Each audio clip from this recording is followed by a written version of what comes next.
Semana que acaba, semana que começa. A semana que terminou foi uma semana onde as atenções voltaram a estar nos bancos centrais. Tiveram também na divulgação de importantes dados económicos que foram sendo publicados durante a semana e, além disso, os mercados continuam preocupados com a situação em torno do Médio Oriente, nomeadamente no Mar Vermelho, onde os ataques úteis sucedem à navegação e onde norte-americanos e britânicos continuam a tentar interceptar e levando, digamos, até receios de um conflito a poder ser alargado ali em toda a área do Médio Oriente.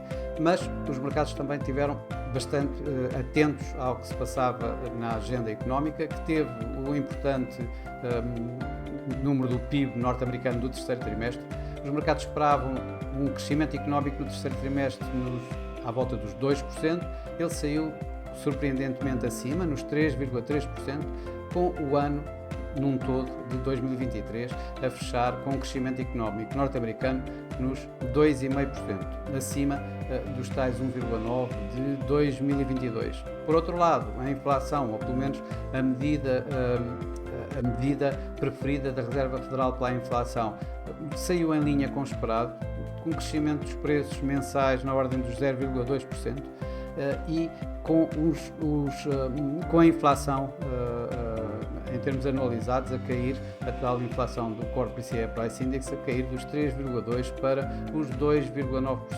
Por outro lado, tivemos também os PMIs. Nos Estados Unidos, eles também apontaram para um crescimento na atividade empresarial privada. Na Europa, mostraram que o pior já pode ter passado, com uma recuperação dos PMIs manufatureiros e um certo recuo ainda nos PMIs de serviços. Mas os mercados estiveram essencialmente a olhar para os bancos centrais, era para lá que as atenções se moviam, digamos assim. Para já tivemos aqui assim algumas surpresas na China. Manteve, isso sem surpresa, manteve as taxas preferenciais a 1 e 5 anos inalteradas, mas curiosamente, e sem ser esperado, anunciou um corte no rácio de reservas de caixa dos bancos para começar em fevereiro, a 5 de fevereiro, em 50 pontos base, o que dá, digamos, uma ajuda à economia chinesa em cerca de 1 trilhão de yuans. No Banco do Japão, esse não teve surpresas, acabou por deixar inalterada toda a sua política de taxa de juros, manter as taxas de juros de curto prazo em território negativo, em menos 0,1%, nem sequer falou sobre o controle de curva de taxas de juros. A única pequena surpresa foi algumas palavras deste senhor, do senhor Kazuo Ueda, que acabou por admitir que está mais perto de fazer uma alteração na política monetária, tal como está mais convencido de que a inflação vá para a meta do Banco do Japão, mas em nada de concreto foi alterado. O Banco do Canadá manteve tudo como estava, a taxa de juros mantém-se nos 5% e abriu também de alguma forma a porta a um próximo corte de taxa de juros, sem contudo dar qualquer indicação para quando. O mesmo aconteceu com o Banco Central Europeu, que a declaração monetária foi exatamente a mesma do que tinha que sido em dezembro. A comunicação foi praticamente a mesma, em que nada foi alterado e, portanto, os mercados continuam a apontar, os mercados continuam a querer, digamos, algum corte de taxa de juros mais prematuro, digamos, para abril.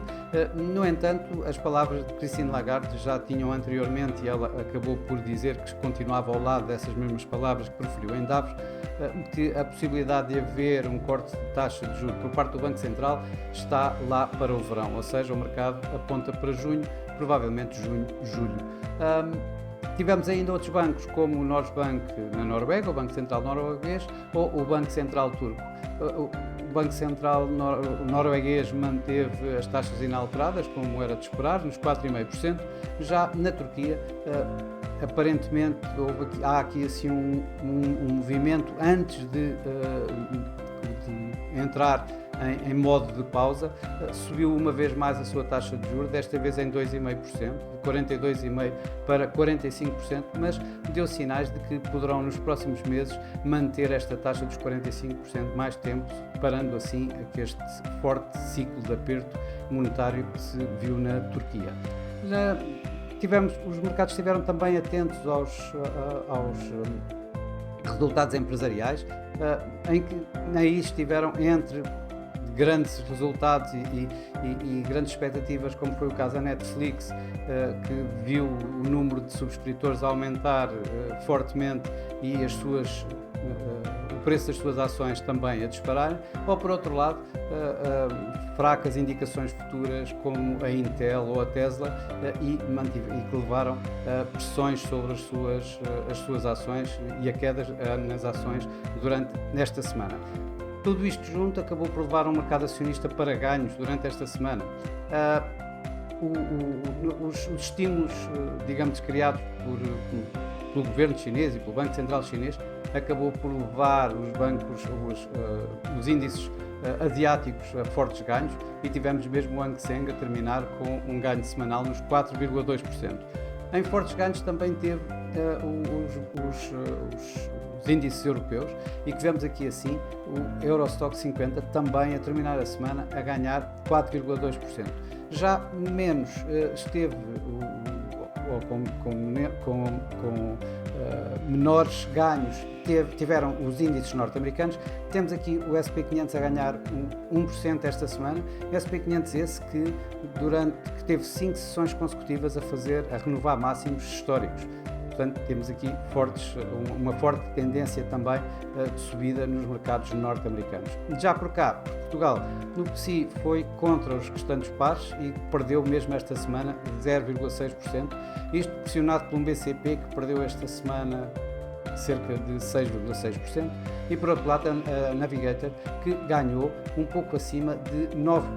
No mercado cambial, aqui o que podemos ver é os ganhos do dólar, uma vez mais. Vimos também, aliás, alguns ganhos da libra, do dólar australiano, perdas do franco suíço, o iene japonês manteve-se praticamente inalterado.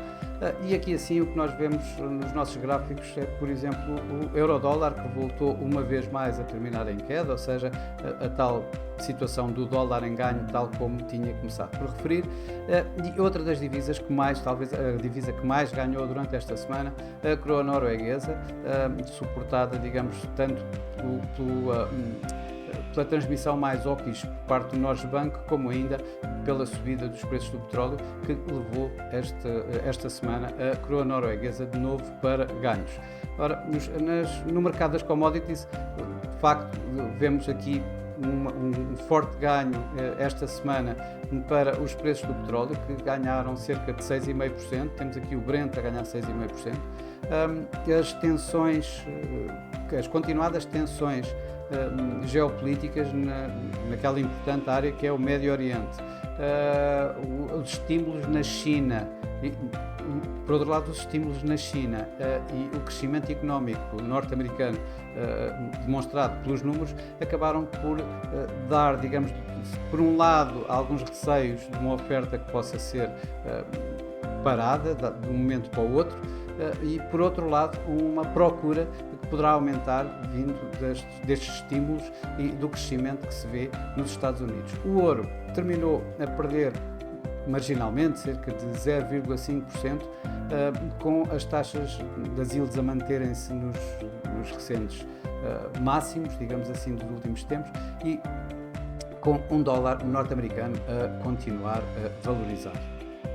Para a semana que vai começar, os mercados vão continuar de olho nos bancos centrais, desta vez mais especialmente na Reserva Federal, que vai ter a sua reunião esta semana. Tem um inúmero há inúmeros dados económicos a avaliar durante esta semana, tanto nos Estados Unidos como na Europa, e ainda a continuação de uma época de resultados em força. O mercado vai também estar atento ao que vai acontecendo no Médio Oriente, até porque esta semana vamos ter uma reunião da OPEP, nada de onde não se espera nada de especial, provavelmente irão continuar com as tais reduções de produção, nomeadamente os cortes voluntários na Rússia e na Arábia Saudita, mas o mercado vai estar essencialmente também atento ao que se vai passando no Médio Oriente, principalmente, uma vez mais, no Mar Vermelho, de forma a verificar se poderá existir ou não um alargamento no conflito naquela área.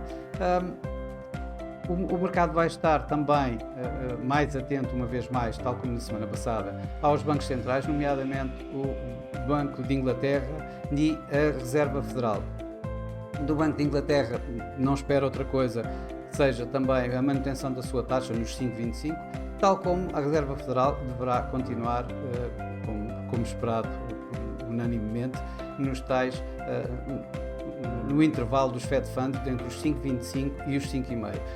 No Banco de Inglaterra, o mercado irá estar a ver qual será a votação esta semana no MPC do número de responsáveis que vai votar ou não pela continuação de subida da taxa de juros. A última vez eram 3, provavelmente esta semana esses 3 cairão, ou seja, a dar aqui um ar mais dovish ao próprio na comunicação do próprio Banco de Inglaterra.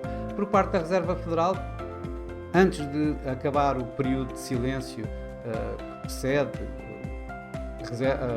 a reunião da Reserva Federal, a unanimidade dos responsáveis da FOMC, digamos, apelavam a alguma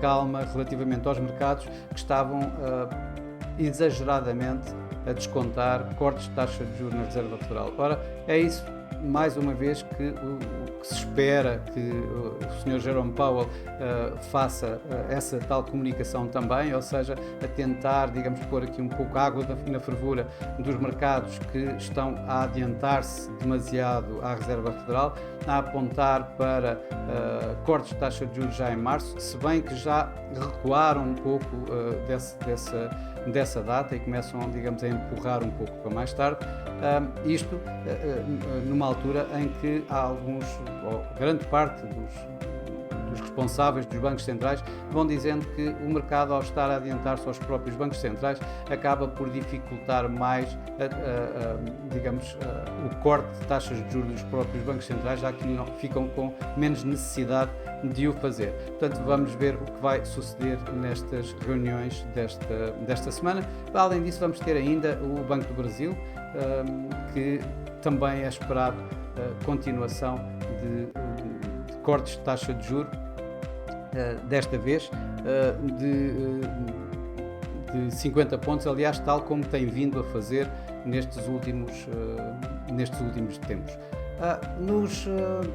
Relativamente aos dados económicos, são muitos os dados económicos que vamos ter de avaliar esta semana, principalmente nos Estados Unidos, onde vamos ter os Non-Farm Payrolls, onde é esperada, depois dos 216 mil novos postos de trabalho do mês passado, aliás, do mês de dezembro, é esperado aqui a criação de cerca de 175 mil neste mês, no primeiro mês deste ano, em janeiro, onde também é esperado no ADP aqui à volta de 140 mil, os JOLTS, ou seja, as vagas de emprego, deverão cair um pouco, o ISM, bastante mais seguido do que os PMIs do S&P, deverão mostrar, ou pelo menos ao que o mercado aponta, alguma redução na atividade empresarial industrial nos Estados Unidos.